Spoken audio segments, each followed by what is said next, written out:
74 boqolkiiba xubnaha golaha wasiirada ee ra'iisul wasaare Xasan Cali Khayre waxa ay ka mid yihiin baarlamaanka Soomaaliya. qodob dastuuri ah ayaa ogolaanaya in xildhibaanka uu qaban karo xil wasaaradeed, laakiin badnaanshaha tirada xildhibaanada ee ku jira golaha wasiirada waxay abuurtay walaac badan. xukuumadihii ka horreeyay ra'iisul wasaare Khayre waxa ku jira xubno baarlamaanka ah laakiin aan tiro badnayn. xildhibaanada ka tirsan baarlamaanka iminka dhisan waxay aaminsan yihiin in wada shaqayn wanaagsan ay dhex mari karto wasiirada iyo xildhibaanada baarlamaanka ama fulinta iyo sharci dejinta haddii baarlamaanka ay ku bataan golaha wasiirada si wanaagsan ay u wada shaqeeyaan. xildhibaano hore iyo xubno siyaasiyiin ah oo aan la hadalnay iyaguna waxay aaminsan yihiin in korarka xildhibaanada ay ku kordheen golaha wasiirada ay keeni karto inuu adkaado isla xisaabtanka hay-adaha fulinta iyo sidoo kale sharci dejinta dhex mara. xildhibaan hore Cabdi Barre Cabdi oo ka mid ahaa baarlamaankii 9aad ee dalka ayaan weydiiyay heerka ay wanaagsan tahay in xubnaha baarlamaanka ay ka gaaraan xukuumadda iyo sidoo kale waxa ka dhalan kara haddii tirada xildhibaanada ay ku bataan xukuumadda.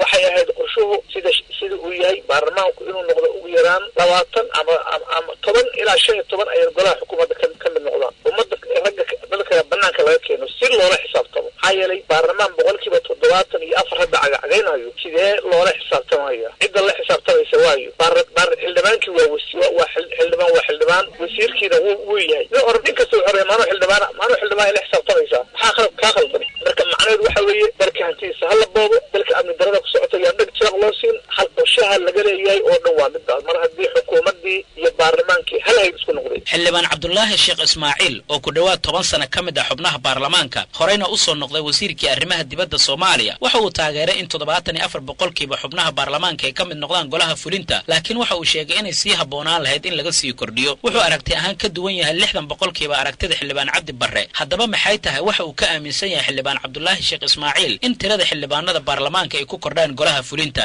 wadana aniga ka noqday magaciisa maxaa la yiraahdaa wasiir oo baarlamaanka ku jira ku kale oo aniga ma baarlamaanka ku jira oo rabay jagayga tartamay jagada aniga aan rabo oo maseersana joogo oo si fiican ii barbaaraya oo la xisaab fiican oo dhaba keenaya. marka dhinaca kale dhinacaas hadii laga fiiriyo ilaaba ugu fiican ma damiirka qofka horta maxaa hogaaminaya? waxaa hogaaminaya wax fiican iyo wax xun iyo damiirkiisa iyo qawaaniinta oo taalo iyo maaragtay waxaa dhaarta u maray ayaa hogaaminaya. haddii intaas uusan maaragtay wax fiican ku qaban karin haddee tuug soo shaqo tagi unbaan iska dhigi karnaa sooma. doorashadii ugu dambeysay ee xilka guddoonka baarlamaanka ee loo doortay Maxamed Mursal Sheekh Cabdiraxmaan waxa ay keentay in wasiirro iyo ku-xigeenno u tartamaya xilkaas ay ka tagaan xilalkii wasaaradaha ay ka hayeen, maadaama xil guddoomiye ay u tartamayaan kumana soo laaban qaarkood xilalkii ay banneeyeen. 6dii wasiir ee ugu dambeysay ee ra'iisul wasaare Xasan Cali Khayre uu magacaabay kuwaa oo laga dhigay wasiirro iyo wasiir ku-xigeenno iyo agaasimo madaxtooyo dhammaantood waxay ka mid yihiin baarlamaanka Soomaaliya. xubnaha baarlamaanka ee ku jira golaha wasiirada ayaan isku daynay inaan ogaano sida isu xisaabin doonaan iyaga maadaama ay baarlamaanka iyo wasiirada ay ka mid yihiin, laakiin ma aanan helin mas'uul arrintaas nagala hadla. xildhibaan Cabdi Barre Cabdi waxa uu aragti ahaan qabaa in qof laba xil isku haya ay horseedayso yaraanta isla xisaabtanka iyo korarka musuqa. waxa kale oo uu sheegay inay muhiim tahay in wax ka bedelid lagu sameeyo qodobka dastuuriga ah ee ogolaanaya in xildhibaanka wasiir uu noqon karo.